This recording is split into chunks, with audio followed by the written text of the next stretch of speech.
Everyone, DJ educated India में आप लोगों का एक बार फिर से बहुत बहुत स्वागत है।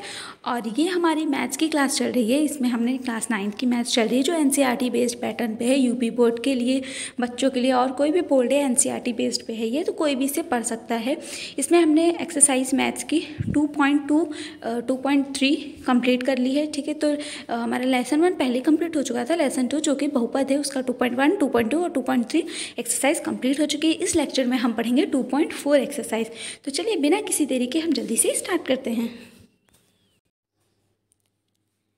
तो स्टूडेंट, हमने लास्ट क्लास में एक्सरसाइज 2.3 कंप्लीट करी थी। अब हम पढ़ेंगे एक्सरसाइज 2.4, जिसके लिए हमें जानना पड़ेगा बहुपदों का गुणनखंड। तो चलिए जानते हैं बहुपदों का गुणनखंड। इसमें क्या कह रहा है, आइए अब हम ऊपर के उदाहरण 10 की स्थिति पर ध्यानपूर्वक विचार करें। हमने एग्जाम्पल 10 में क्या देखा था, ये हमारा एग्जाम्पल 10 था, ठीक है, जो हमने पिछली क्लास में देखा था। तो इसमें हमने क्या देखा था कि बहुपद ये आपका एक दिया था, इसका एक गुणज है, ठीक है, 2t+1 जो है वो इसका एक गुणज है। तो हमने क्या पाया था लास्ट में कि अगर 0 आ जाता है, ठीक है, अगर शेषफल 0 प्राप्त होता है तो क्या होता है कि ये इसका गुणनखंड है, यानी कि 2t+1 क्या है, इस दिए गए बहुपद का एक गुणनखंड है अगर अंत में 0 आता है। ठीक है, अब देखो यहाँ क्या कह रहा है, तो ये कह रहा है कि इस उदाहरण 10 की स्थिति के अनुसार क्या होगा, शेषफल q बराबर q माइनस 1/2 जो है वो बराबर 0 है। इसीलिए 2t+1 क्या होगा, आपका qt का एक गुणनखंड है, अर्थात किसी बहुपद gt के लिए। यानी कि आपने क्या रखा था, ये मान जब रखा तो क्या हो गया था, 0 हो गया था। भाई 2t+1 बराबर 0 था ना, तो t बराबर क्या हो गया था, 2t+1 बराबर 0, तो 2t बराबर क्या हो जाएगा, -1, तो t बराबर क्या हो जाएगा, -1/2। सेम वही यहाँ पर यही बात ये कह रहा है कि q के अंदर x की वैल्यू क्या थी आपकी, -1/2 थी, है ना, इसीलिए बहुपद इसके लिए क्या था, 0 आया था, इसीलिए इसका ही गुणनखंड था। अब देखो आगे ये क्या कह रहा है, आगे कह रहा है कि qt = 2t+1 × gt होता है। ठीक है, या नीचे दिए हुए प्रमेय की एक विशेष स्थिति है। देखो क्या कह रहा है, समझते हैं इसको। गुणनखंड प्रमेय, गुणनखंड प्रमेय क्या होता है पहले ये जान लें। तो गुणनखंड प्रमेय, यदि px की घात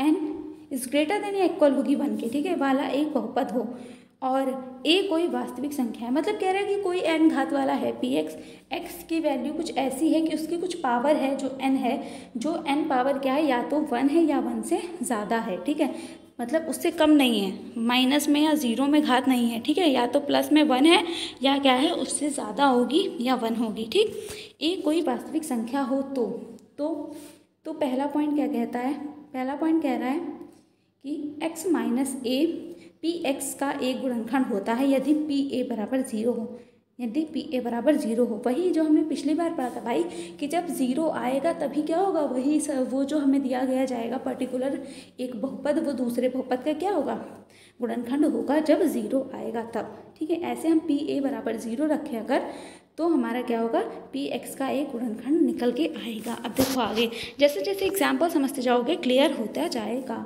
चलो उत्पत्ति कर रहे हैं, जैसे कि शेषफल प्रमेय द्वारा px बराबर x minus a × qx plus pa है। तो ये क्या दर्शाता है, पहला पॉइंट, यदि pa बराबर 0 है तब px × x minus a × qx जो दर्शाता है x माइनस a px का एक गुणनखंड है। भाई अगर 0 आ रहा है तो क्या ये गुणनखंड है, चूँकि x माइनस a px का एक गुण, x माइनस a × px का एक गुणनखंड है, तो किसी बहुपद gx के लिए px बराबर x माइनस a × gx होगा। इस स्थिति में pa क्या होगा, a माइनस a × ga बराबर 0 होगा। अरे देखो कुल मिलाकर के इतनी डिटेलिंग में भी ये यही समझा रहा है कि अगर तुम्हारे x y z की वैल्यू अगर 0 है, ठीक है, तो भी 0 आएगा, और अगर उस बहुपद के को सॉल्व करके अगर आप वैल्यू 0 ला रहे हैं, शेषफल आपका 0 बच रहा है, तो भी क्या होगा, ये इसका एक आपका गुणनखंड होगा। देखो अब इसको समझो एग्जाम्पल के थ्रू। एग्जाम्पल 11 क्या कह रहा है, जांच कीजिए कि x+2 बहुपद हो x³ + 3x² + 5x + 6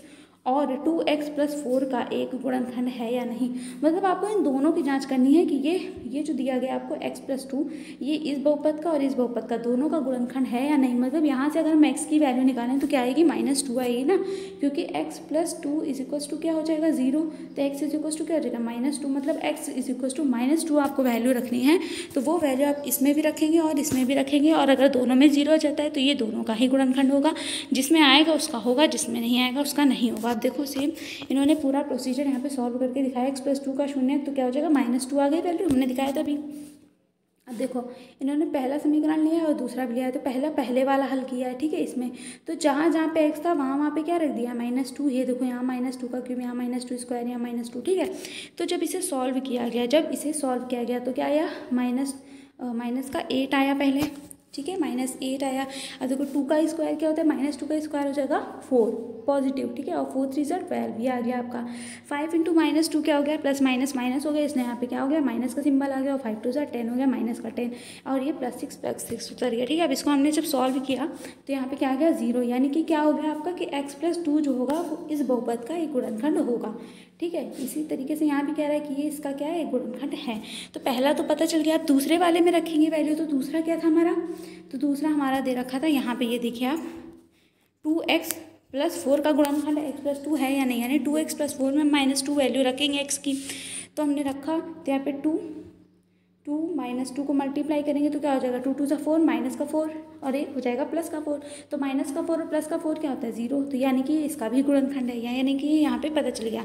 अब देखो यहाँ पे क्या कह रहा है कि इसका भी एक गुणनखंड है। वास्तव में गुणनखंड प्रमेय लागू किए बिना ही आप इसकी जाँच कर सकते हैं, क्योंकि 2x+4 = 2x+2 है। यानी कि देखो यहाँ पे क्या हुआ, इन्होंने 2x+4 में जो है 2 को कॉमन ले लिया, तो अंदर क्या बचा, x+2, और x+2 x क्या हो गया, माइनस में हो गया, तो -2 + 2 क्या हो जाएगा, 0 हो जाएगा, और 0 × 2 क्या हो गया, 0 हो गया। ऐसे भी आप देख सकते हैं, ठीक है। अब देखो नेक्स्ट एग्जांपल दे रखा है, एग्जांपल नंबर 12। इसमें क्या कह रहा है, यदि x - 1 4x³ + 3x² - 4x + k का अगर एक गुणनखंड है तो k का मान ज्ञात कीजिए। तो k का मान ज्ञात कीजिए, k का मान कैसे निकालेंगे, देखो हमें k निकालना है और x पता है, तो फिर प्रॉब्लम ही क्या है यार, x + 1 सॉरी x - 1 है, ठीक है। देन x - 1 = 0, यानी x = क्या हो गया, 1। अब जहाँ जहाँ पे x है वहाँ पे रख दो वैल्यू 1, ठीक है। वहाँ पे वैल्यू क्या रख दी, 1 रख दी। तो 1 रखने पे क्या होगा, ये 1 का क्यूब 1 होता है, 1 का स्क्वायर 1 होता है, 1 से मल्टीप्लाई 1 होता है, और यहाँ पे तो आपको 1 दे ही रखा है। जब आप इसको सॉल्व करेंगे, ठीक है, तो क्या निकलेगा, ये आएगा 4 + 3 -4 + k = 0। इसका मतलब है कि ये प्लस का 4 और माइनस का 4 तो आपस में कैंसिल हो रहा है, और ये माइनस का 3 कैंसिल होने के लिए k की वैल्यू क्या आनी चाहिए, प्लस का 3 यहाँ पे, हाँ। तो प्लस का 3 कैंसिल होने के लिए आपको यहाँ पे एक माइनस का 3 वैल्यू चाहिए, यानी k की वैल्यू क्या होगी, -3। अगर आप सॉल्व भी करोगे तो आपका -3 ही आएगा, ठीक है। फिर अब हम घात 2 और 3 के कुछ बहुपदों के गुणनखंड ज्ञात करने के लिए गुणनखंड प्रमेय का प्रयोग करेंगे। आगे आप x² + lx + m जैसे द्विघाती बहुपद के गुणनखंड से परिचित हैं। आपने मध्य पद lx को ax + bx में इस प्रकार विभक्त करके कि a b = m हो गुणनखंड किया था, तब x² + lx + m x + a × x + b प्राप्त हुआ था। अब हम ax² + bx + c, जहाँ पे a ≠ 0 है और a b c एक अचर है, उनके प्रकार के द्विघाती बहुपदों का गुणनखंड करने का प्रयास करेंगे। बात समझ में आई होगी, नहीं समझ में आई होगी मुझे पता है, क्योंकि ये थोड़ा सा लेंदी लग रहा होगा आपको सुनने में कि क्या हो रहा है ना। लेकिन जितना मैंने समझाया उतना तो समझ में आया होगा। बुक्स की बातें अगर आपको समझ में नहीं आ रही तो भी मैं आपको उसकी पूरा क्लैरिफिकेशन दे रही हूँ ना, यहाँ पे समझा रही हूँ, ठीक है। अभी इस बात का मतलब बता ही रही हूँ। आगे देखो, मध्य पद को विभक्त करके बहुपद ax² + bx + c का गुणनखंड कैसे करेंगे। अब देखो हमें एक बहुपद दिया जाएगा, उसका हमको निकालना है कि इसका गुणनखंड क्या होगा।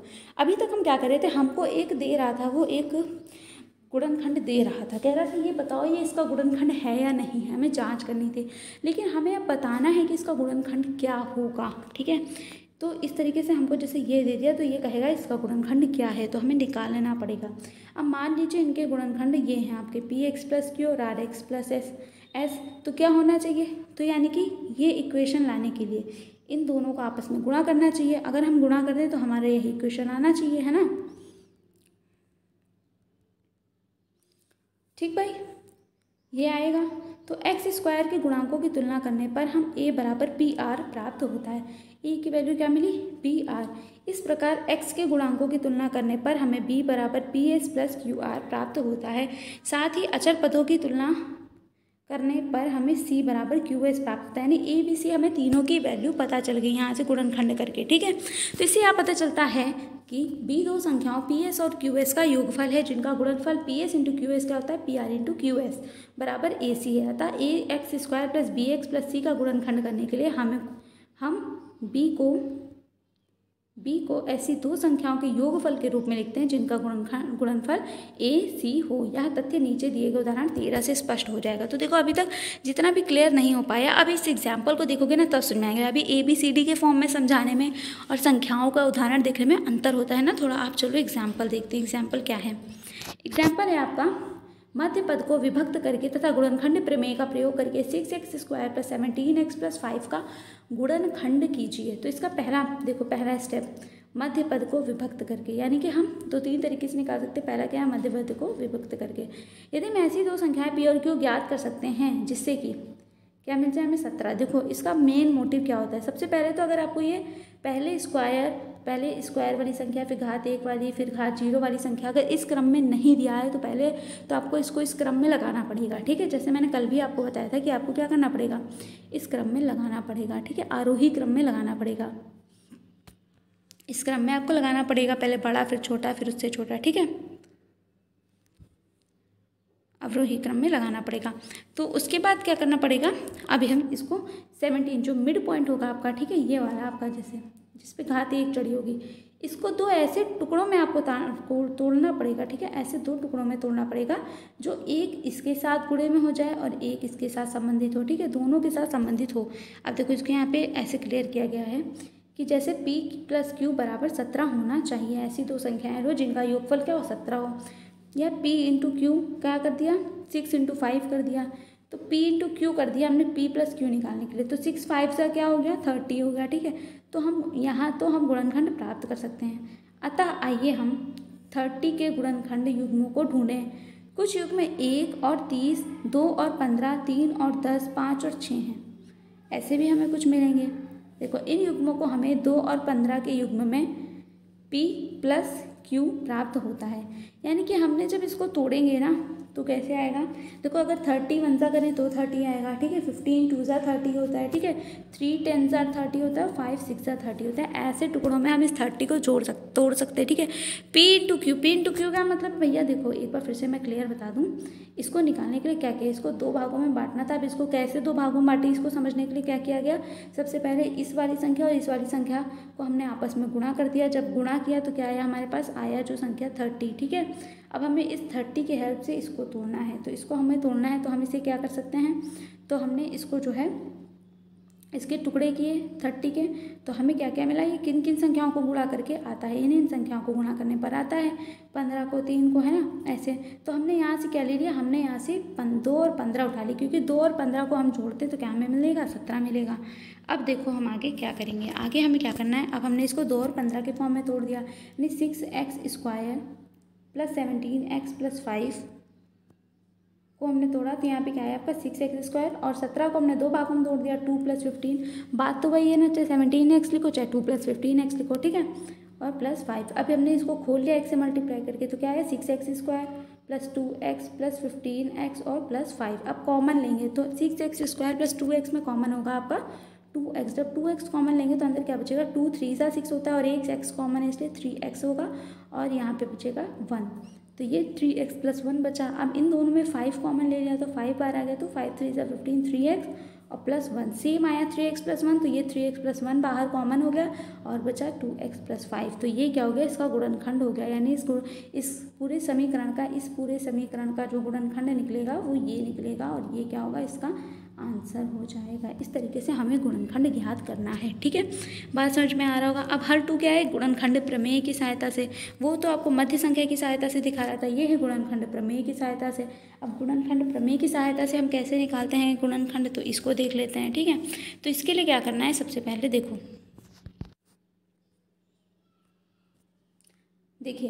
6x² + 17 + 5 था। अब इसका गुणनखंड प्रमेय की सहायता से हमें क्या करेंगे, देखो जो ये इसमें हमने पहला वाला पॉइंट था। ठीक है, तो हमने इस पूरे समीकरण को इस पहले वाले अंक से यानी 6 से भाग दे दिया।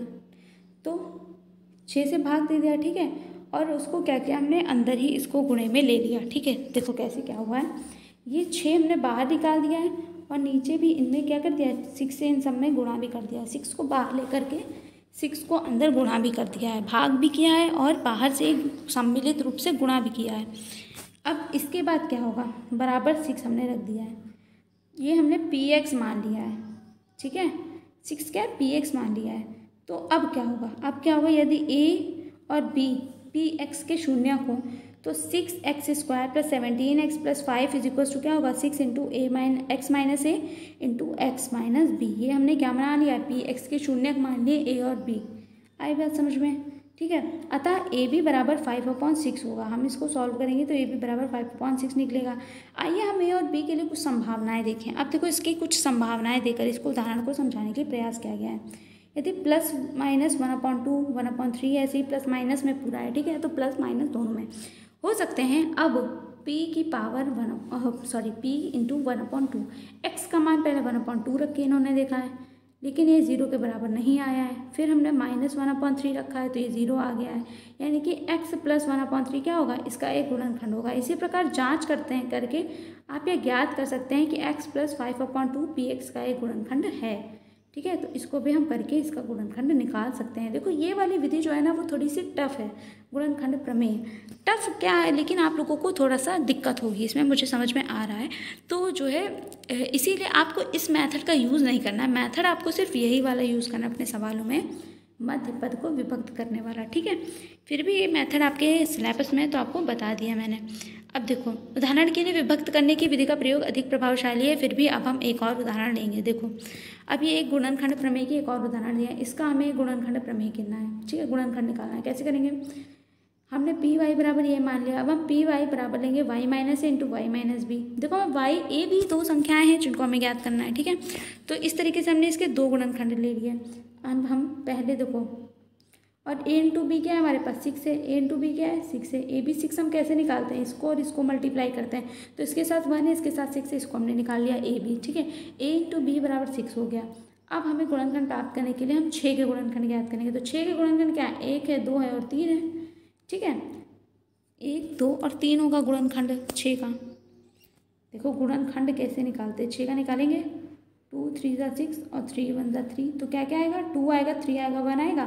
तो 6 के 3 गुणनखंड हो गए, 1 2 और 3, ठीक है। अब p × 2, अब हमने जब 2 लिया तो अब इस पूरे समीकरण में हम क्या रखेंगे, मान 2 रखेंगे, और 2 रख के जब हम देखेंगे तो हमें क्या मिलेगा, जब 2 रख के देखा तो 0 आया था, ठीक है। जब 2 रख के देखा तो 0 आया, ठीक। अब हम देखेंगे इसमें जब 3 रखेंगे तो 3 रखने पर भी 0 आ रहा है, ठीक है। और y - 3 भी इसका एक गुणनखंड है, यानी कि इसके गुणनखंड क्या हो गए, y - 2 y - 3, यानी a की वैल्यू 2 हो गई और b की वैल्यू हमने रख ली 3। ध्यान दीजिए कि मध्य पद -5y को विभक्त करके भी y² - 5y + 6 का गुणनखंड किया जा सकता है। y - 5y + 6 का गुणनखंड आप कर सकते हैं। इसका इस तरीके से तोड़ेंगे जिससे 6 और 1 क्या, 6 है, यहाँ पे 1 है। अब हम इनका रिलेशन निकालेंगे तो क्या हो जाएगा, हम कर सकते हैं 6 - 1 है ना, या हम क्या कर सकते हैं 6y - y, तो उससे भी तो 5y आएगा, लेकिन ऐसे ये प्लस में आ जाएगा तो हमें माइनस में चाहिए, तो हम क्या कर सकते हैं y - 6y कर सकते हैं, है ना। इस तरीके से निकाल भी सकते हैं। आइए अब हम त्रिघाती बहुपदों का गुणनखंड करने, त्रिघाती जिनकी घात 3 होती है अधिकतम। यहाँ प्रारंभ में विभक्त विधि अधिक उपयोगी सिद्ध नहीं होगी, हमें पहले कम से कम एक गुणनखंड ज्ञात करना आवश्यक होता है, जैसा कि आप नीचे के उदाहरण में देखेंगे। देखो क्या क्या कह रहा है ये, इसका एग्जाम्पल नंबर 15 देखते हैं। एग्जाम्पल नंबर 15 कह रहा है x³ - 2x 23x² + 142x - 120 का गुणनखंड कीजिए। अब हमने मान लिया है ये पूरा समीकरण, ठीक है। अब हम -120 के सभी गुणनखंडों का पता लगाएंगे। इसमें कुछ गुणनखंड है, 120 जो पूरी आपको डिजिट दे रखी है ना, इसका हम क्या करेंगे, एक गुणनखंड निकालेंगे। तो इसका गुणनखंड कुछ इस तरीके से निकला होगा, ठीक है। 7 8 9 10 11 तो नहीं है, सॉरी 12 13 20, ठीक है। ये सब क्या है, ये सब 120 के गुणनखंड है, माइनस में इसलिए प्लस माइनस लगा है, ठीक है। जांच करने पर हम पाते हैं कि p1 बराबर 0 है, अतः x - 1 px का एक गुणनखंड होगा, सीधी सी बात है, ठीक है। अब हम क्या करेंगे यहाँ पे, अब हमने x - 1 वैल्यू को लेंगे, क्यों लेंगे, देखो इसको हमने यहाँ पे देखा है, हमको क्या मिला कि ये जो है इसका एक गुणनखंड है, इसलिए हमने x - 1 रखा। तो x - 1 जब हम रखेंगे इसको हम सर्वनिष्ठ लेकर के रखेंगे, यानी कि सभी जगहों पर लेंगे। देखो इसे px को x - 1 से भाग देकर भी प्राप्त किया जा सकता है। px को हम क्या करेंगे, x - 1 से भाग देकर देखेंगे। अब x square minus 22x plus 120 का गुणनखंड या तो मध्य पद विभक्त करके या गुणनखंड प्रमेय की सहायता से किया जा सकता है।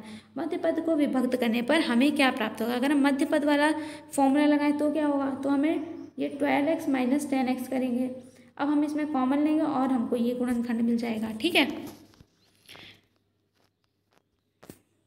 अभी देखो, अगर आपको क्लियर नहीं हुआ हो तो आप मुझे कमेंट करके बता दीजिएगा। ठीक है, अब एक्सरसाइज 2.4 हम स्टार्ट करते हैं और हम सारे क्वेश्चंस यहाँ से देख लेंगे और समझ लेंगे। ठीक है, जो क्वेश्चन समझ में नहीं आएगा वो आपको क्लियर कर दिया जाएगा। एग्जाम्पल समझा देती हूँ। एग्जाम्पल से क्या होता है ना कि आगे क्वेश्चंस में हेल्प मिलती है, लेकिन आपको जो है सब चीज़ें आनी चाहिए। तो हम चलिए इसको फिर पढ़ने लिखते हैं। एक्सरसाइज 2.4, तो इसके लिए हम चलते हैं अपने बोर्ड की तरफ।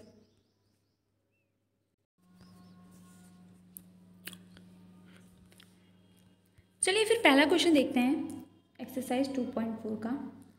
तो पहला क्वेश्चन है आपका, बताइए कि निम्नलिखित बहुपदों में से किस बहुपद का एक गुणनखंड x प्लस 1 है। ठीक है, इनमें से किसका जो है x प्लस 1 गुणनखंड है? तो चलिए हम देख लेते हैं किसका है किसका नहीं है। तो पहला है आपका x cube plus x square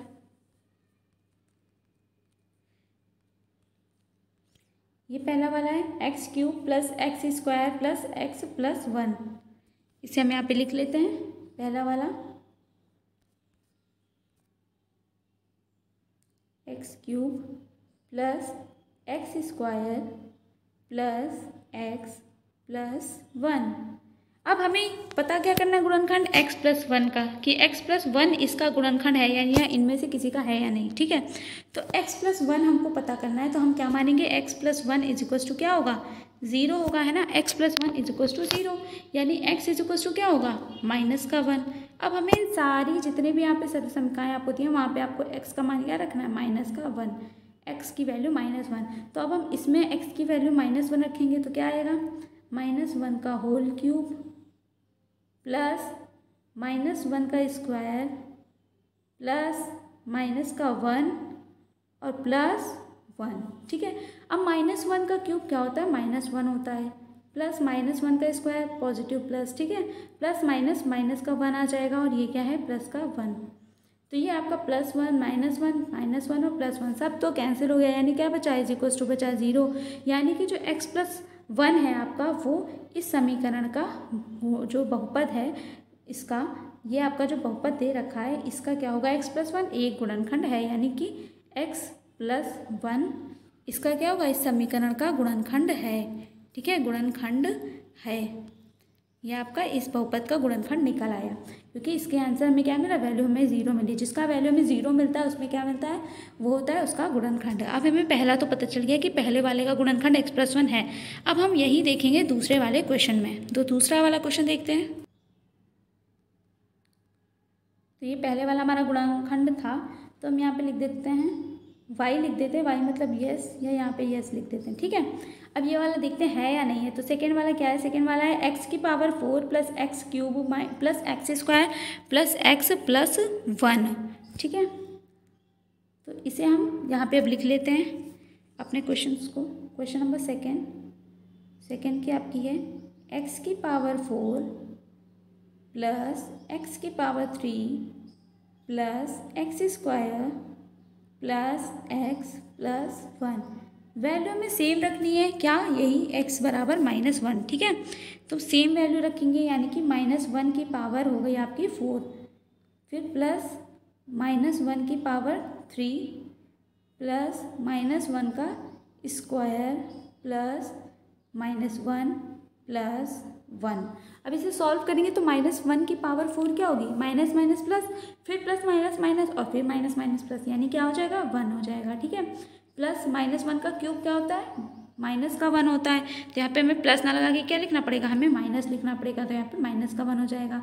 फिर ये भी प्लस माइनस माइनस होगा, लेकिन क्यों? -1 का है तो स्क्वायर है, तो वो भी तो +1 गया, तो यहाँ पे क्या होगा? +1 हो जाएगा। ठीक है, इसी तरीके से ये प्लस माइनस माइनस का 1 हो गया और ये भी आपका प्लस का 1 लास्ट वाला तो है ही। अब ये प्लस का 1 है और ये माइनस का 1 कैंसिल हो गया, ये प्लस का 1 और ये माइनस का 1 कैंसिल हो गया, लेकिन लास्ट में हमारे पास क्या बचा 1, शेष क्या बचा हमारे पास 1, यानी कि जो x + 1 हमें दे रखा है वो इस गुणनखंड का, दिए गए गुणनखंड का बहुपद नहीं है, ये इसका बहुपद नहीं होगा। ठीक है, पहले वाले का तो था लेकिन इसका नहीं होगा, यानी कि यहाँ पे हम लिख देते हैं नो, सेकेंड वाले का नहीं है। अब हम देखते हैं क्वेश्चन नंबर 3 वाला। ठीक है, आप 3 वाला देखते हैं। 3 वाला हमें क्वेश्चन दे रखा है x⁴ + 3x⁴ + 3x² + x + 1। चलो हम क्वेश्चन नंबर 3 में उतार लेते हैं। 3 में कह रहा है x⁴ +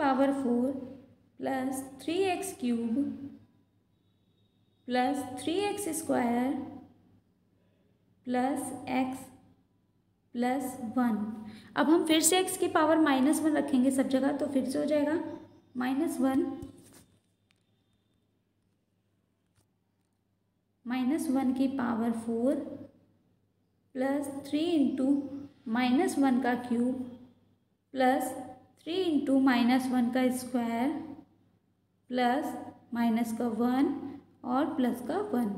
अब इसे सॉल्व करेंगे तो -1⁴ क्या आता है 1 आता है, अभी हमने देखा था करके। ठीक है, तो ये हो जाएगा 1 और ये क्या हो जाएगा -1 का क्यूब -1 और माइनस प्लस माइनस हो जाएगा, तो यहाँ पे क्या हो जाएगा माइनस का 3 हो जाएगा।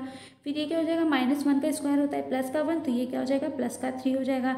इसी तरीके से प्लस माइनस का 1 हो जाएगा और लास्ट में आपको प्लस का 1 दिया हुआ है। अब कैंसिल करोगे तो ये प्लस का 1 है, ये माइनस का 1 है, कैंसिल हो गया, ये माइनस का 3 प्लस का 3 कैंसिल हो गया, और क्या बचा लास्ट में फिर से 1 बचा। यानी कि जो थर्ड वाला है ना, ये भी आपका क्या होगा गुणनखंड नहीं होगा। ठीक है, x + 1 भी इस वाले बहुपद का जो है वो गुणनखंड नहीं होगा। ठीक है, तो इसके आगे भी हम लिख देते हैं नो, ये इसका भी नहीं है। ठीक है, पहले वाले का तो था, इन दोनों का नहीं है। अब हम लास्ट चौथा वाला देखते हैं। तो फोर्थ वाला है x⁴ - x² - 2 + √2 × x + √2। अब इसे हम सॉल्व करते हैं। ठीक है, फोर्थ वाला जो हमारा हो गया ना x⁴ - x² - 2 + √2 × x + √2।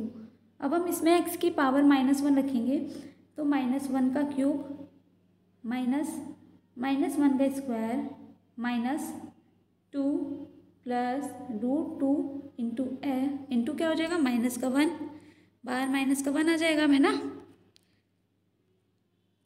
माइनस का 1 मल्टीप्लाई में है, इसीलिए हम इसे अलग ब्रैकेट में कर देंगे प्लस √2।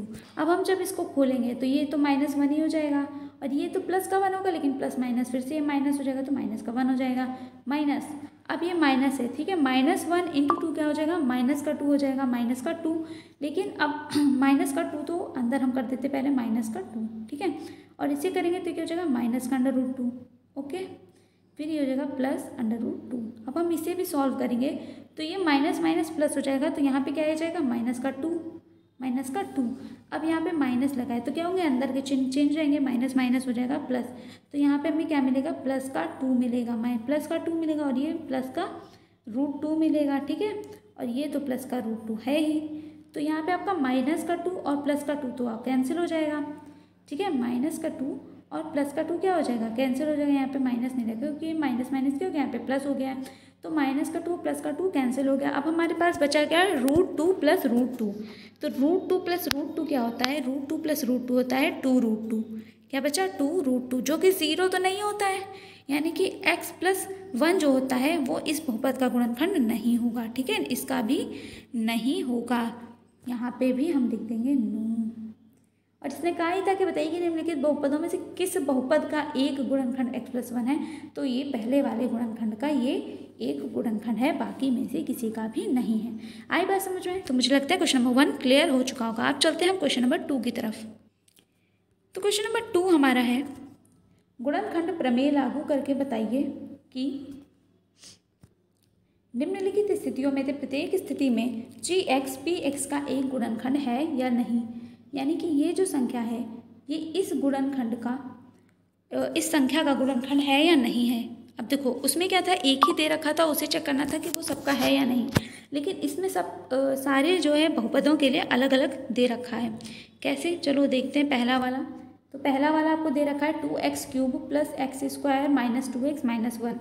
इसमें आपको जांच करना है कि x प्लस 1 जो है वो इस बहुपद का गुणनखंड है या नहीं है। तो हम इसे करते हैं, यानी कि आपको पहले क्या दे रखा है, x plus 1 is equals to 0। तो x बराबर क्या हो जाएगा, माइनस का 1। ठीक, x बराबर हो गया माइनस का 1। अब x बराबर माइनस का 1 हमको रखना है इसी समीकरण में जो आपको पहला वाला दे रखा है। क्या दे रखा है, 2x³ plus x² minus 2x minus का 1। ठीक है, अब हम इसमें -1 रख देंगे जहाँ जहाँ x है। तो 2 इंटू माइनस का 1 का क्यूब प्लस -1 का स्क्वायर माइनस 2 इंटू -1 और माइनस का 1। अब इसे सॉल्व करेंगे तो क्या हो जाएगा, -1 का क्यूब -1, तो ये हो जाएगा -2। ये क्या हो गया, प्लस का 1 प्लस 1, फिर ये क्या हो जाएगा, माइनस माइनस प्लस हो जाएगा तो +2, और ये क्या है, माइनस का 1। अब देखो माइनस का 2 प्लस का 2 और प्लस का 1 और माइनस का 1 कैंसिल, यानी लास्ट में क्या बचा, 0 बचा। यानी कि x प्लस 1 जो होगा वो इस बहुपद का गुणनखंड है। ठीक है, गुणनखंड है। ठीक है, गुणनखंड है। कौन गुणनखंड है, x प्लस 1 इस समीकरण का गुणनखंड है। तो यहाँ पे लिख दो हाँ ये इसका गुणनखंड है, या फिर यस लिख दो। मैंने इसलिए यहाँ पे लिख दिया ताकि आपको फिर से देख सकें। ठीक है, यस, ये क्या है, इसका गुणनखंड है। अब हम सेकेंड वाला चेक करेंगे कि क्या x प्लस 2 इस बहुपद का गुणनखंड है या नहीं है। तो चलो देखते हैं। तो हमें दे रखा है x प्लस 2। ठीक है, तो हम लेंगे x plus 2 is equals to 0, यानी x is equals to minus का 2। अब हम x इज इक्वल्स टू -2 रखेंगे वैल्यू। तो हम पहले उतार लेते हैं। पहले क्या उतारेंगे, तो पहले हम सेकेंड वाला समीकरण उतारेंगे, x³ प्लस 3x²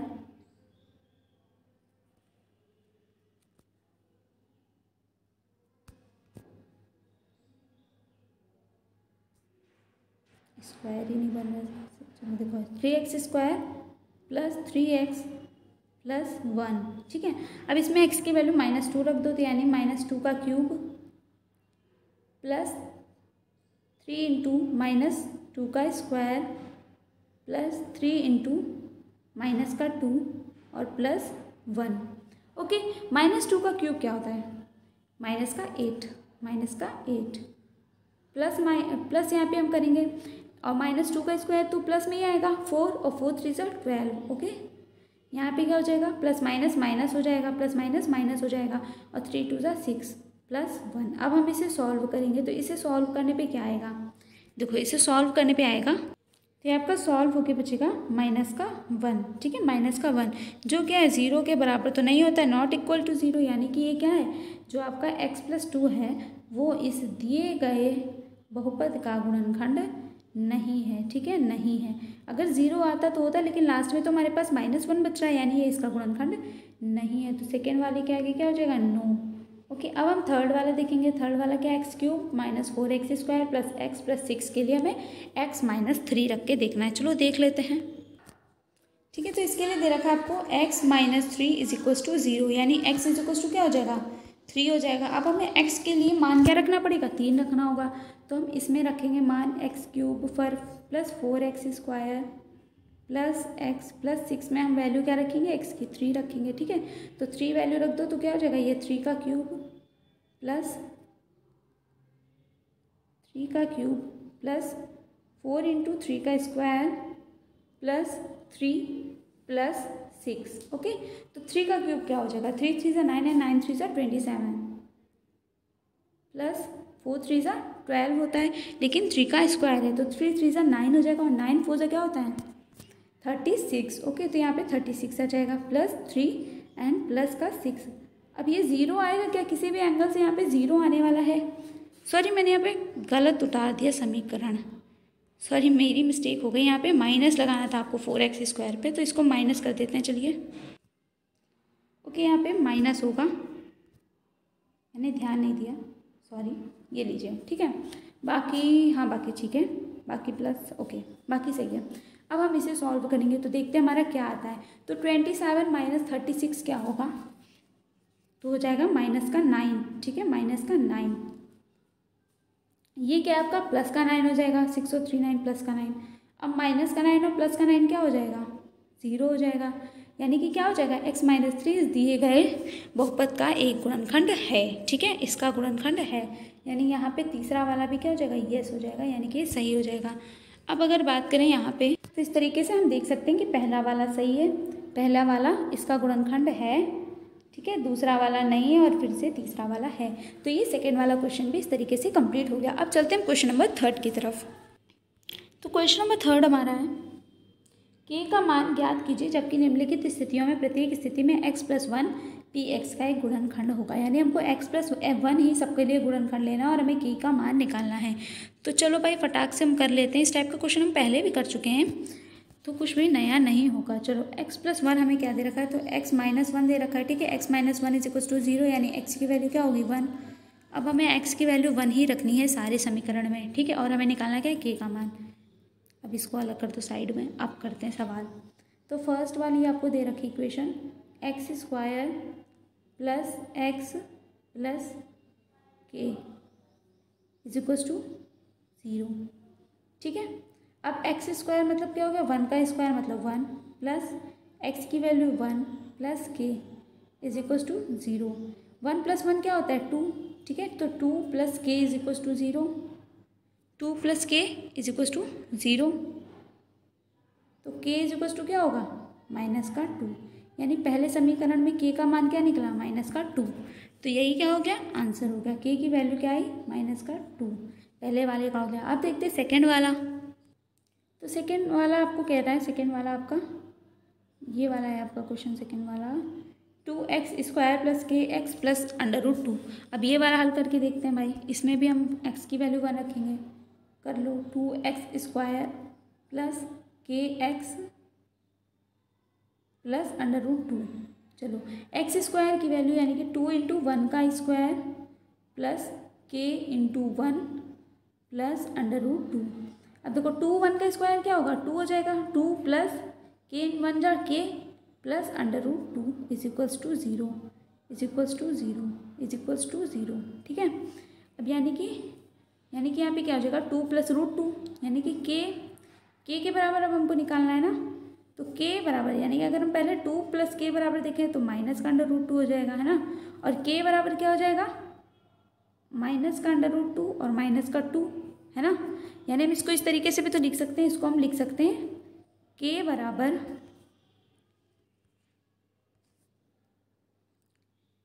बराबर माइनस बाहर कर दो, अंदर क्या हो जाएगा, 2 + √2, ठीक है। जब खोलोगे तो वही आ जाएगा। तो k की वैल्यू ये आ जाएगी आपकी -2√2, ठीक है, √2 और +2 या 2 + √2 माइनस के साथ, यानी -2 -√2 लिखो या फिर माइनस बाहर ले लो और ब्रैकेट के अंदर लिख लो 2 + √2, ठीक है। तो ये आपकी k की वैल्यू सेकेंड में आ गई है। क्या आ गई है, माइनस अंदर ब्रैकेट 2 + √2। अब देखते हैं हम थर्ड वाला पॉइंट। थर्ड वाला पॉइंट क्या है, kx² - √2x + 1। तो हम इसमें रख देते हैं kx² - √2x + 1। x की वैल्यू 1 रखेंगे तो यहाँ पे खाली k हो जाएगा, माइनस ये √2 सेम रहेगा, +1 √2 + 1 यानी k बराबर क्या हो जाएगा, √2 - 1, क्योंकि ये प्लस है, ये 1 में, ये बराबर 0 पहले लिख लो, ठीक है। तो ये माइनस का है तो जब प्लस हो जाएगा, ये प्लस है तो ये माइनस हो जाएगा, √2 - 1। तो इसमें ये वाला k का आंसर हो जाएगा आपका। तो इसमें k का आंसर क्या हो जाएगा, √2 - 1। ये हो गया आपका थर्ड वाले का। आप देखते हैं फोर्थ नंबर क्वेश्चन का आंसर। फोर्थ क्या है, kx² - 3x + k। चलो करते हैं, kx²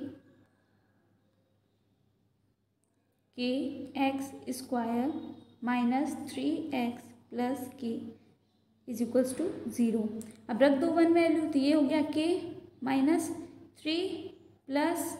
k = 0। अब 2 k हैं तो k + k क्या हो गया, 2k हो गया, 2k - 3 = 0, ठीक है। 2k minus 3 is equal to 0, तो यानी कि 2k इज इक्वल टू क्या हो जाएगा 3 हो जाएगा, यानी k इज इक्वल टू क्या हो जाएगा k इज इक्वल टू हो जाएगा 3/2, 3/2, यही क्या हो गया आंसर हो गया। ठीक है, k की वैल्यू क्या आ गई 3/2 आ गई। ठीक है, 3/2, तो यही आपका क्या हो गया यहाँ पे आंसर हो गया 3/2 इस फोर्थ वाले का। तो आई होप आपको ये थर्ड वाला क्वेश्चन भी अच्छे से समझ में आ गया होगा। अब हम चलते हैं नेक्स्ट क्वेश्चन, क्वेश्चन नंबर 4 पे। तो क्वेश्चन नंबर 4 है हमारा, गुणनखंड ज्ञात कीजिए। पहला गुणनखंड ज्ञात करना है 2x² माइनस 7x प्लस 1। चलो करते हैं इसको भी, चलिए शुरू करते हैं फिर। तो इसके लिए क्या करना है आपको 12x² माइनस 7x प्लस 1 का आपको गुणनखंड निकालना है। अब हमने अभी एक मेथड पढ़ा था, ठीक है, कि हम मध्य पद को क्या करेंगे 2 भागों में बांटेंगे, और उसके लिए हम कैसे करेंगे तो हम p इंटू एक्स करेंगे, यानी इसको हम p मानते हैं, इसको इंटू एक्स मान लेते हैं, या q मान लो, या कुछ भी मान लो, जो कुछ भी मानना हो। ठीक है, अगर हम 12 इंटू 1 करें तो क्या हो जाएगा 12 × 12, 12 × 12। ठीक है, तो हम 12 को ऐसे 2 संख्याओं में तोड़ेंगे कि जिससे हमें 7x मिल जाए। अगर हम 12 का गुणनखंड निकालें, यानी 12 का अगर गुणनखंड निकालते हैं तो क्या आएगा, सबसे पहले सबसे छोटी संख्या से करते हैं, इसलिए क्या हो जाएगा 2 × 6 = 12, फिर 2 × 3 = 6 और 3 × 1 = 3, यानी कि 2 3 1, ये 3 गुणनखंड निकल के आएंगे इसके। ठीक है, अब बात करो अगर इनमें से, तो क्या हमें अगर हम इनको जोड़ दें इन तीनों को आपस में, तो 2 2 4 और 4 और 3 7 आएगा, यानी कि 4 + 3 क्या हो जाएगा 7 हो जाएगा, और 4 3 सा भी 12 हो जाएगा, यानी हम इसे 4 और 3 के फॉर्म में लगा सकते हैं, बिल्कुल लगा सकते हैं, यूज़ कर सकते हैं, है ना। और किसी फॉर्म में ऐसा है जो 12 आता हो तो ऐसा नहीं मिलेगा। ठीक है, अभी इसके गुणनखंड करने पर, यानी हमें 4 और 3 को लेना है। अब लेना कैसे ये भी देख लो। अब देखो 12x² को ऐसे ही लिख दिया, अब हमें इसे करना है 4 और 3 में। ठीक है, तो हम इसे माइनस का 7x लाना है, इसलिए हम क्या करेंगे माइनस का 4x और माइनस का 3x, तो क्या होगा माइनस माइनस प्लस हो जाएगा और सिंबल भी माइनस का आ जाएगा। ठीक है, +1 इस फॉर्म में लिखेंगे। अब हमें क्या करना है, अब हमें इसके लिए कुछ करना पड़ेगा ना, तो क्या करना पड़ेगा, अब हमें कॉमन लेना है। लेकिन अगर हम बात करें इसमें, तो इसमें हम कॉमन कैसे लें, इसमें हम कॉमन कैसे लें, क्योंकि 3x + 1 में हम क्या कॉमन ले लेंगे, ना 3 कॉमन है ना x कॉमन है, तो इसके लिए हमें अब इसे ऐसी संख्या में तोड़ना पड़ेगा जहाँ पे हम इसे कॉमन ले सकें। आप लोग यही सोच रहे होंगे, लेकिन देखो भाई यहाँ पे हम क्या कॉमन ले सकते हैं, कुछ भी नहीं दिया होता तो हम क्या कॉमन ले सकते हैं, 1 भी तो कॉमन ले सकते हैं, इसलिए हम इसमें से क्या 1 कॉमन लेंगे। तो पहले हम इन दोनों को देखें, तो इन दोनों में हम क्या कॉमन ले सकते हैं भाई, 4 जो है वो 12 के टेबल में 4 तो नहीं आते, लेकिन 4 के टेबल में 12 आता है ना, इसलिए हम यहाँ कॉमन क्या लेंगे 4x कॉमन ले लेंगे। तो अंदर क्या बचेगा 4 3 = 12 होता है, इसलिए 3 और एक x, क्योंकि एक x तो बाहर है कॉमन में, माइनस अब पूरा 4x बाहर है तो क्या बचेगा 1। ठीक है, इसी तरीके से हम इस समीकरण में माइनस का 1 कॉमन लेंगे, तो अंदर क्या बचेगा 3 × x, और ये प्लस है ये माइनस है, तो यहाँ पे क्या हो जाएगा माइनस का 1 हो जाएगा। तो हमारे पास क्या बचे इसके गुणनखंड 3x - 1, और दूसरे ब्रैकेट में ये वाली संख्या है, यानी कि 4x - 1, 4x - 1, तो ये इसके गुणनखंड हो गए और ये इसका आंसर हो गया। ठीक है, 3x - 1 × 4x - 1 ही हो गए इसके गुणनखंड। ठीक है, तो मैं यहाँ पे लिख देती हूँ 3x - 1 × 4x - 1। ठीक है, इतना क्लियर नहीं लिख पाया, लेकिन चलिए ठीक है। तो यहाँ पे मैंने दिखा दिया, अब आप लोग नोट कर सकते हैं आंसर। ठीक है, तो इस तरीके से पहला वाला क्वेश्चन हो गया। अब हम देखते हैं सेकेंड वाला क्वेश्चन। सेकेंड वाला क्या है 2x² + 7x + 3। अब हमें इसे 2 भागों में ऐसे ही तोड़ना है, तो चलो ये वाला भी कर लें। तो अब हम इसे लेंगे भाई सेकेंड वाले को, तो सेकेंड वाले में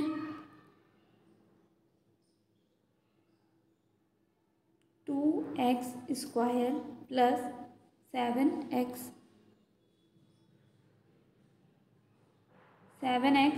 + 3। अब हम इसमें 2 और 3 का रिलेशन देखेंगे, तो भाई p × q वाला पढ़ा है ना अभी, तो 2 3 सा क्या हो गया 6। अगर 6 का गुणनखंड करें तो क्या आएगा, 6 का गुणनखंड करो तो 2 3 सा 6 और 3 1 सा 3, यानी क्या मिल रहा है हमको 2 मिल रहा है, 3 मिल रहा है और 1 मिल रहा है। ठीक है, अब अगर हम 2 3 और 1 को ऐड करेंगे तो 1 मिलेगा, है ना, यानी कि 6 से कुछ ऐसा रिलेशन बनाना है इसका। तो 6 और 1 अगर ऐड कर दें तो क्या मिलेगा, 7 मिलेगा। और 6 1 जा क्या मिलता है, 6 मिलता है ना, 6 1 जा 6 मिलता है। अगर हम 6 को अगर ऐसे और कोई 2 भागों में तोड़ना चाहें तो और 2 भागों में तोड़ेंगे तो हम किस फॉर्म में तोड़ेंगे भाई, 3 और 2 में। लेकिन हमें तोड़ना किसको, हमें मेन तो 7 को तोड़ना है। तो हमने इनको गुणा किया तो हमें मिला 6। तो अगर हम 6 + 1 कर लें 7 का, तो क्या हम इसे कर पाएंगे, क्या हम इसे कर पाएंगे, हाँ कर पाएंगे। चलो हम करते हैं, फिर करके देख लेते हैं। तो हम इसे कैसे लिखेंगे, 2x² + 6x + x + 3, ठीक है, यहाँ पे प्लस है। तो अब इसे करेंगे, इसमें से हम कॉमन लेंगे, क्या कॉमन लेंगे, 2x कॉमन लेंगे। तो अंदर क्या बचेगा, x प्लस, और 2 3 जा 6 होता है इसलिए 3 बचा, प्लस इसमें भैया फिर से पहले की तरह 1 कॉमन लेंगे तो अंदर क्या बचा, x + 3। तो अब हमारे पास गुणनखंड क्या मिले, x + 3 और दूसरा गुणनखंड 2x + 1। ये क्या हो गया, हमारा फाइनल आंसर हो गया, x + 3 × 2x + 1। ये हमारे सेकेंड वाले का गुणनखंड निकल आया। अब हम देखते हैं थर्ड वाले क्वेश्चन को। थर्ड वाला गुणनखंड क्या है, थर्ड वाला है 6x² + 5x - 6। Third 6x² + 5x - 6। अब हम इसमें देखेंगे तो भाई इसमें तो कहोगे कि 6 6 तो 36 हो गया। अगर PQ के फॉर्म से देखेंगे तो बड़ी लंबी कहानी आ जाएगी, है ना। 6 6 36 हो जाएगा और हमें लाना कितना है, 5, ठीक है। तो 36 में हम 5 लेके आएंगे क्या भाई, ये बताओ आप पहले हमें, है ना। तो भाई इसमें क्या करना है हमें, तो भैया हमारे पास 36 आएगा, इसको गुणा करके ना। तो हम इस 36 का क्या करेंगे, गुणनखंड निकालेंगे। तो फिर से निकालेंगे तो क्या आएगा, डायरेक्ट 6 से तो नहीं निकाल सकते, हम निकालते किससे हैं, 2 से निकालते हैं ना। 2 1 जा 2, 2 8 जा 16, फिर 2 9 जा 18, फिर 3 3 जा 9, फिर 3 1 जा 3, यानी 3 3 जा 9 और 2 2 जा 4। 9 और 4 का रिलेशन बना है ना, 9 और 4 का। तो 9 4 से क्या होता है, 36 होता है। और अगर 9 में 4 को माइनस कर दें तो क्या मिलेगा हमको, 5 मिलेगा। ऐड करके तो नहीं, लेकिन माइनस करके तो मिलेगा ना। यानी 9 और 4 हमें ये दोनों संख्याओं में 9 और 4 में तोड़ना है। तो अब हम इसे तोड़ते हैं, चलो देखें। तो क्या होगा, 6x² प्लस में आंसर इस टाइम बड़ी वाली संख्या क्योंकि प्लस का चिन्ह लगाएंगे ताकि हमें प्लस में आंसर प्राप्त हो, + 9x - 4x - 6। अब इसमें कॉमन लो तो क्या कॉमन होगा, 6 तो कॉमन होगा नहीं, 3 कॉमन होगा। तो 3x कॉमन लेंगे तो क्या बचेगा, 3 3 जा 9 होता है, यानी कि यहाँ पे क्या बचेगा, 3x बचेगा, है ना।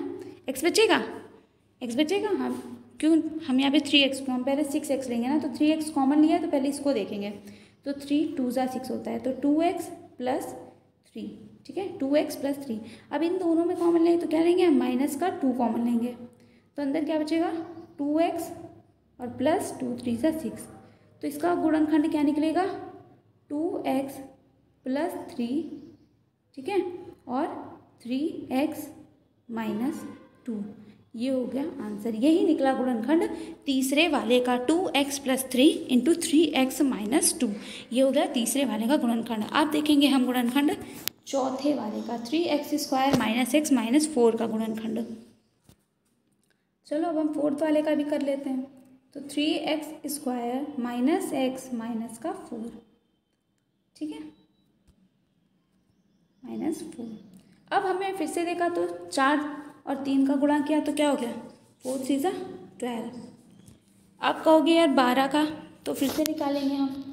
तो क्या आएगा, 2 6 जा 12, 2 3 जा 6 और 3 1 जा 3। भाई 3 2 5, 5 2 7, 7 और 1 8, है ना। जोड़ेंगे तो 8 आएगा। हमें लाना क्या है, x लाना है, सिंगल x लाना है। अच्छा, तो हम इसमें से क्या कर सकते हैं भाई, 3 और 2 को ऐड कर दो, 5 हो गया, और 2 और 1 को ऐड कर दो तो 3 हो जाएगा, है ना। तो क्या इससे आएगा x, नहीं आएगा। तो हमें पता है किससे आएगा, किससे आएगा भाई, दो ऐसी संख्या है जो एक अंक बड़ी हो पहली वाली संख्या या दूसरी वाली संख्या, एक अंक से बड़ी एक संख्या हो, एक उससे एक अंक छोटी संख्या। तो ऐसे में हम क्या संख्या लेंगे, तो हम 4 और 3 ही ले सकते हैं ना भाई। यहाँ पे 4 और 3 ही तो लेंगे ना, 2 का जोड़ा बन रहा है, 3 का जोड़ा नहीं बन रहा है, मतलब क्या लेंगे हम, 4 और 3 लेंगे। अगर हम 4 में से 3 को माइनस कर दें तो क्या हो जाएगा, हमें 1 मिलेगा, और 4 और 3 को मल्टीप्लाई करते हैं तो 12 मिलेगा। अब इसे हम फटाक से कर लेते हैं। देखिए कैसे, 3x², आंसर किस में चाहिए, माइनस में, इधर भी माइनस उधर भी माइनस, माइनस का 4x, ठीक है, और प्लस का 3x, तो आंसर आएगा किस में, माइनस में, और घट भी जाएगा माइनस का 4। अब कॉमन लेंगे पहले में, तो कॉमन क्या आएगा, सिर्फ x, तो अंदर क्या बचेगा 3x माइनस 4। ऐसे इधर लेंगे कॉमन तो क्या लेंगे, प्लस का 1, तो अंदर क्या बचेगा 3x माइनस 4। ठीक है, तो इस तरीके से गुणनखंड क्या निकला हमारा, इसका गुणनखंड निकलेगा 3x minus 4 into x plus 1। ये हो गया इस बहुपद का गुणनखंड, और ये हो गया हमारा आंसर चौथा वाला 3x minus 4 into x plus 1। तो ये इसका गुणनखंड निकल आया। आई होप आपको समझ में आया होगा। चलिए हम क्वेश्चन नंबर 5 देख लेते हैं। अब क्वेश्चन नंबर 5 में आपका दे रहा है कि गुणनखंड ज्ञात कीजिए। ये आपको 4 क्वेश्चन दिए। इसमें देखिए आपको मध्य वाला भी अलग नहीं करना है, इससे पहले हमें ये करना पड़ रहा था। अब इसमें क्या है, हमें बस सीधे सीधे कॉमन लेके करना है। तो भाई हम फर्स्ट वाले में कॉमन ले लेते हैं। अगर फर्स्ट वाला चलो क्वेश्चन पे उतार दें, x cube minus 2x square minus x plus 2, तो इसको तो हम फटाक से कॉमन ले लेंगे। इन दोनों में कॉमन लेंगे क्या, एक्स स्क्वायर कॉमन लेंगे तो अंदर क्या बचेगा एक्स माइनस 2। ठीक है, इन दोनों में कॉमन क्या लेंगे, माइनस का 1, तो अंदर क्या बचेगा एक्स माइनस 2। तो पहले वाले का गुणनखंड क्या हो गया, x minus 2 into x square minus 1। अब हम स्क्वायर के फॉर्म में गुणनखंड नहीं लिखते हैं, इसलिए अब हम इसको फॉर्मूला किस चीज़ का मानेंगे, ए स्क्वायर माइनस बी स्क्वायर का फॉर्मूला आपने क्लास 8 में पढ़ा है। ए स्क्वायर माइनस बी स्क्वायर क्या होता है, ए प्लस बी इंटू ए माइनस बी, तो हम उसके फॉर्म में लिख देंगे। यानी ये क्या होगा, ये तो एक्स माइनस 2 दिया ही आपको, एक्स माइनस 2 इंटू ए स्क्वायर माइनस बी स्क्वायर के फॉर्म में इसको कर दो, तो ये क्या हो जाएगा x plus 1 into x minus 1। और यही क्या हो गया आपका फाइनल आंसर हो गया, x minus 2 into x plus 2 into x minus 1। ये पहले वाले का आंसर हो गया। अब चलते सेकेंड वाले को देखते हैं। सेकेंड वाले में क्या कह रहा है, x cube minus 3x square minus 9x minus 5। चलो इसको भी कर लें।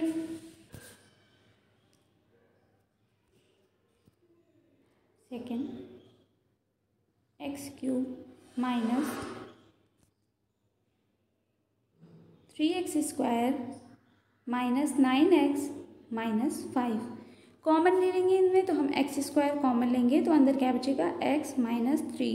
अब इनमें कॉमन क्या लेंगे, इनमें हम कॉमन क्या ले सकते हैं भाई, तो इसमें हम 9 और 5 में क्या कॉमन ले सकते हैं, आप कहेंगे कि हम माइनस का 1 कॉमन ले सकते हैं, है ना, माइनस का 1 कॉमन ले लेंगे। तो माइनस का 1 कॉमन लेने पर क्या होगा, तो इसके लिए हम क्या करेंगे, इसके लिए हमको करना पड़ेगा दूसरा काम। यहाँ पे देखो, अगर यहाँ पे तुम्हें एक दे रखी है संख्या जो कि एक अचर संख्या 5 दे रखी है, ठीक है। अगर इस 5 का हम गुणनखंड करें तो 5 क्या होता है, या तो 5 से ही जाता है या फिर जाता है 1 से, ठीक है, प्लस माइनस 1 या प्लस माइनस 5 से। तो इसके लिए हम पहले एक जो गुणनखंड लेंगे वो लेंगे 1, यानी कि x plus 1 is equals to 0 लेंगे, ठीक है। तो हम x is equals to minus 1 एक बार हम ये रख के देखेंगे कि क्या इससे सॉल्व हो जाएगा, ठीक है, क्या ये इसका गुणनखंड है। एक भी गुणनखंड अगर हमको पता चल गया तो इसमें हेल्प मिलेगी। तो हम x is equals to minus 1 रख के इस समीकरण में देखेंगे, ठीक है। देखते हैं, तो यहाँ पे अगर हम माइनस 1 का होल क्यूब कर दें तो क्या होगा, माइनस 3 इंटू माइनस 1 का square minus 9 into minus 1 minus का 5। सॉल्व करते तो ये हो जाएगा माइनस 1, ये माइनस माइनस प्लस का, सॉरी प्लस माइनस माइनस, क्योंकि प्लस माइनस माइनस क्या हो जाएगा, प्लस हो जाएगा, ये प्लस माइनस माइनस हो जाएगा, तो क्या हो जाएगा माइनस का 3, फिर माइनस माइनस प्लस का 9 और ये माइनस का 5। अगर इसको हम सॉल्व करें तो क्या हो जाएगा, माइनस माइनस प्लस हो जाएगा, तो ये क्या हो जाएगा माइनस का 4 हो जाएगा, ये माइनस का 4 और माइनस का 5 हो जाएगा 9 माइनस 9, तो ये क्या हो जाएगा 0 आ जाएगा, 0 आ जाएगा, यानी कि x प्लस 1 क्या होगा, इस बहुपद का एक गुणनखंड होगा। तो हमको एक गुणनखंड पता चल गया, अब इस पूरे बहुपद का गुणनखंड निकालना है। तो देखो इसके लिए हम कैसे निकालेंगे इसे, तो अब हमें एक गुणनखंड पता चल गया, तो हम यहाँ पे लिखेंगे x square into x plus 1, जो एक गुणनखंड हमको पता चला, ठीक, माइनस अब 3x स्क्वायर है, ठीक है, 3x स्क्वायर, तो अब हम इसको यहाँ पे लिखेंगे 4x स्क्वायर। अब आप कहोगे ये कैसे आया, देखो अगर मैं इतने पोर्शन को सॉल्व करूँ, ठीक है, मैंने इसको इतने बड़े फॉर्म में लिखा है, आप कहोगे ये कैसे, देखो भाई x इंटू एक्स स्क्वायर क्या हो गया एक्स क्यूब, ठीक है, और इसको करेंगे तो क्या हो गया प्लस एक्स स्क्वायर, और ये क्या है माइनस का 4x स्क्वायर, तो इसको सॉल्व करोगे तो प्लस माइनस माइनस यानी क्या आ गया x cube minus 3x square हो जाएगा, क्योंकि ये माइनस हो जाएगा, ठीक है, ठीक है, हो जाएगा x cube minus 3x square, तो सेम आ गया ना, सेम यही तो हमें वापस मिल गया, तो हमने इसको यहाँ पे खोला है, तो ये फॉर्म में हमने लिखा है, आई बात समझ में, ठीक है। तो ये यहाँ पे इस तरीके से आया है। आगे देखिए 4x स्क्वायर माइनस 9x -5। अभी इसमें और काम करना है। अब और क्या करना है, x² इंटू एक्स प्लस 1, इसको यहाँ पे भी लिखेंगे -4x। अब एक x को हम फिर से x प्लस 1 यहाँ पे लिख लेंगे, ठीक है। तो अब यहाँ पे क्या बचेगा, अब इसको हम कैसे लिखेंगे भाई, इसको हम फिर ऐसे जैसे हमने इसको यहाँ पे इतना बड़ा विस्तार किया, ऐसे हम 9x और 5 का भी विस्तार करेंगे तो क्या आ जाएगा, -5x -5। क्यों, क्योंकि 4x बन जाओ 4x हो जाएगा और माइनस जो तुम्हारे यहाँ पे 5x है तो माइनस की वजह से माइनस माइनस यहाँ पे क्या हो जाएगा, प्लस हो जाएगा। अब इसके आगे क्या करेंगे, सेम ये तो पूरा ऐसे ही रहेगा, ठीक है। x plus 1 -4x into x plus 1, और अगर इनमें कॉमन ले लो तो क्या हो जाएगा, कॉमन माइनस का 5 आएगा और फिर बचेगा x प्लस 1, ठीक है। अब यहाँ पे क्या होगा, अब क्या होना है यहाँ पे, अब इसके आगे का सॉल्यूशन देखते हैं। तो इस हिसाब से अब इस पूरे समीकरण में देखो तो भाई ये x प्लस 1 हो गया कॉमन, और अंदर एक ब्रैकेट में क्या बचेगा, ये x² -4x -5। अब हमें एक तो ये गुणनखंड मिल गया, अब इसका भी गुणनखंड करेंगे। तो इसका गुणनखंड कैसे करेंगे, सेम वैसे ही p इंटू क्यू वाला, तो x इंटू एक्स के पास यानी 1 है तो 5 इंटू 1 क्या हो गया, 5 हो जाएगा। यानी 5 को ऐसे दो भागों में तोड़ेंगे जिससे क्या हो, जिनको जोड़ने घटाने पे 4 आए तो घटाने पे ये आएगा, ठीक है। और गुणा करेंगे उनको तो क्या आएगा, 5 आएगा। तो ये तो तुम्हारा x प्लस 1 हो गया, ये तो सिक्योर हो गया। एक दूसरे को करेंगे तो ये क्या हो जाएगा, x² माइनस में आंसर लाना है, ठीक है। तो माइनस का 5x प्लस x -5। अब इसमें फिर हम कॉमन लेंगे, ठीक। तो x प्लस 1 इसमें हम कॉमन लेंगे तो x कॉमन ले लेंगे तो अंदर क्या बचेगा, हमारे पास अंदर बचेगा x -5। ठीक इसी तरह इसमें क्या कॉमन लेंगे, प्लस का 1 तो अंदर क्या बचेगा, x -5। अब हमारे सारे गुणनखंड बाहर आ जाएंगे, क्या बचेगा, x प्लस 1 एक गुणनखंड, दूसरा गुणनखंड हो गया फिर से x प्लस 1 और तीसरा क्या हो जाएगा, x -5।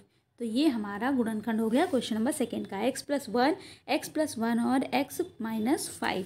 ये सेकेंड वाले क्वेश्चन का गुणनखंड हो गया। गुणनखंड हमारा हो गया है, तो अब हम थर्ड वाले को देख लेते हैं। थर्ड वाला क्या है, तो हमारा थर्ड वाला भी question x³ plus 13x² plus 32x plus 20 है, ठीक है। तो इसमें हमें क्या करना है, देखो इसमें हमारा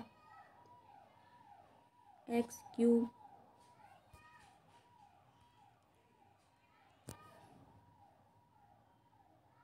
plus 13x² plus 32x plus 20, ठीक है। अब हमें इसमें देखना है, तो इसमें हम क्या करेंगे, देखो हमारा 20 भी यहाँ पे क्या है, 20 एक अचर संख्या है, ठीक है। हमें इस 20 अचर का क्या देखना है, 20 जो अचर है हमारा इसका हमें गुणनखंड देखना है। तो 20 का गुणनखंड देखो, निकालने के बजाय हमें पता है कि 20 किसके किसके पहाड़े में आता है, तो मिनिमम से लेकर मैक्सिमम तक देखते हैं, ठीक है। मैक्सिमम सबको पता है कि 20 के टेबल में आएगा मैक्सिमम, तो वो 20 हो गया, यानी 20 के अंदर में ही आएगा, है ना। तो अंदर ही अंदर आएगा, तो सब में सबसे पहला कॉमन क्या है, 1 जो सबका होता है, ठीक है। 1 के बाद क्या आएगा, 2 आएगा।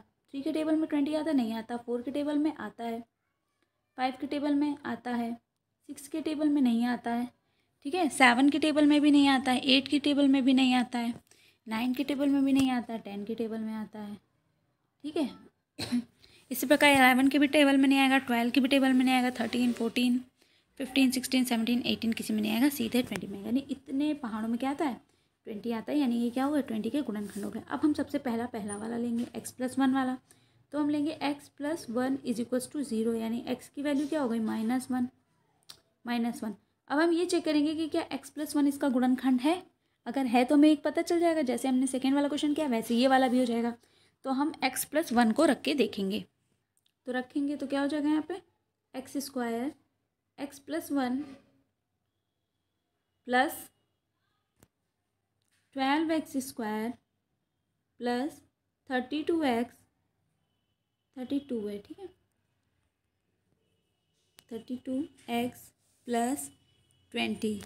अब फिर करेंगे आगे, तो x² x plus 1 plus 12x फिर एक x का क्या हो जाएगा, x प्लस 1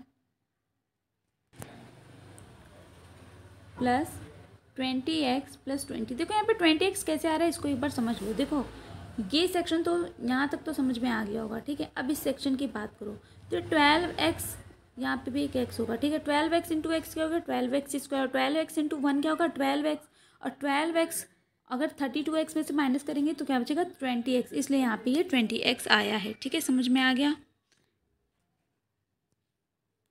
यहाँ पे x है 12x, ठीक है, प्लस 20। अब इसमें से भी कॉमन ले लेंगे। देखो x square into x plus 1 plus 12x into x plus 1 plus 20 common ले लिया तो फिर बचा x प्लस 1। अब इसका गुणनखंड क्या हो गया यहाँ पे? तो पहला हमें गुणनखंड x प्लस 1 तो हमें पता ही है, ठीक है, x प्लस 1 हमें पता है, ठीक है, गुणनखंड हमने ये रख लिया, तो x प्लस 1 रखा। अब यहाँ पे देखेंगे तो हमारे पास क्या बचा, x square plus 12x plus 20, ठीक है, ये हमने रख लिया। तो ये रख लिया, अब क्या आएगा, x प्लस 1, तो एक गुणनखंड है ही, दूसरा निकालेंगे। तो अब 12 को ऐसे दो भागों में तोड़ना है, ठीक है, 20 के टर्म में। तो 20 का फिर से हम निकालें अगर वर्ग, तो क्या निकलेगा, वैसे ही निकलेगा, हमारे पास गुणनखंड है ना, गुणनखंड निकालना है, सॉरी। तो हम 20 का गुणनखंड देखेंगे, जिसको दो संख्या ऐसी मिले जिनको हम आपस में गुणा करें तो क्या है, गुणा करने पे हमारा आना चाहिए 20 और हमारा जोड़ने या घटाने पे क्या आना चाहिए, 12 आना चाहिए। तो ऐसा क्या हो सकता है? तो अगर 20 की बात करो तो जितनी भी संख्याएं दी रहती हैं, ठीक है, आप लिख के देख भी सकते हो। तो उसमें से अगर मैं बात करूँ तो अगर हम 10x प्लस 2x कर दें तो 10 और 2 क्या होगा, 12 होगा, और 10 और 2 इंटू करेंगे तो 20 आएगा, प्लस 20। अब इसमें से कॉमन लेंगे x प्लस 1, इसमें कॉमन लेंगे तो x कॉमन हो गया, तो क्या बचेगा x प्लस 10, और इनमें से कॉमन लेंगे तो प्लस का 2 कॉमन होगा, तो क्या बचेगा x प्लस 10। अब हमारे पास क्या आ गया गुणनखंड, x प्लस 1, x प्लस 2 और x प्लस 10। तो ये क्या होंगे, इस बहुपद के गुणनखंड होंगे, थर्ड वाले बहुपद के गुणनखंड होंगे, ठीक है। तो ये आंसर हो गया। आप कभी भी पहला गुणनखंड जब ज्ञात करेंगे, जैसे x प्लस 1 यहाँ पे ज्ञात किया गया है, तो पहले आप जो -1 वैल्यू आ रही है यहाँ पे x की, वो वैल्यू रख के पूरे समीकरण में देखेंगे कि 0 आ भी रहा है या नहीं। अगर 0 आएगा तभी तो पता चलेगा कि इसका गुणनखंड है या नहीं, ठीक है। तो हम ये पहले चेक करेंगे, उसके बाद ही हम पूरा सॉल्व करेंगे। चलिए अब क्वेश्चन नंबर 4 देख लेते हैं। तो क्वेश्चन नंबर 4 क्या है, 2y cube plus y square minus 2y minus 1। Fourth, 2y cube plus y square minus 2y minus 1। अब इसको करेंगे तो इसके लिए हम कैसे करेंगे, इसमें क्या हम डायरेक्ट कॉमन लेके कर सकते हैं, कर सकते हैं, चलो कर लेते हैं। तो वाई स्क्वायर हमने कॉमन ले लिया इसमें, तो क्या बचेगा 2y प्लस 1, ठीक है। ऐसे इन दोनों में कॉमन क्या लिख सकते हैं, माइनस का 1, तो अंदर क्या बचेगा 2y प्लस 1। अब हमें एक क्या मिल गया, 2y प्लस 1 एक गुणनखंड, दूसरा क्या बचा वाई स्क्वायर माइनस 1, ठीक है। अब हम आंसर यहाँ पे भी रोक सकते हैं, लेकिन गुणनखंड को स्क्वायर में नहीं लिखा जाता है, इसलिए हमने सेम जैसे हमने फर्स्ट में किया था ना, ए स्क्वायर माइनस बी स्क्वायर का फॉर्मूला बना के रख के, तो वैसे ही हम इसको करेंगे। तो क्या आएगा, गुणनखंड हमारा आ जाएगा यहाँ पे जगह, चलो यहीं पे लिख देते हैं। तो पहला आएगा 2y प्लस 1, फिर y प्लस 1 और y माइनस 1। ये तीनों क्या हो गए, आपके क्वेश्चन नंबर 4 के गुणनखंड हो गए। सो समझ में आ गया होगा आई होप, ठीक है। तो ये मैंने पांचों क्वेश्चन करा दिए एक्सरसाइज 2.4 के। इसी के साथ आपकी एक्सरसाइज 2.4 जो है वो पूरी तरीके से कंप्लीट हो चुकी है। तो पूरी एक्सरसाइज 2.4 कंप्लीट हो गई है। सो आई होप आपको सेशन बहुत अच्छा लगा हो, और अगर अच्छा लगा हो तो आप इसे लाइक कर सकते हैं, अपने दोस्तों के साथ इस वीडियो को शेयर कर सकते हैं, और जिसने चैनल सब्सक्राइब नहीं किया है वो सब्सक्राइब भी कर सकता है। साथ ही साथ बेल आइकन पर क्लिक करके नोटिफिकेशंस ऑन कर लीजिए, ताकि कोई भी वीडियो डाली जाए तो आपको पता चल जाए। तो इसी के साथ चलिए फिर मिलते हैं नेक्स्ट वीडियो में, तब तक के लिए जय हिंद, जय भारत सभी को।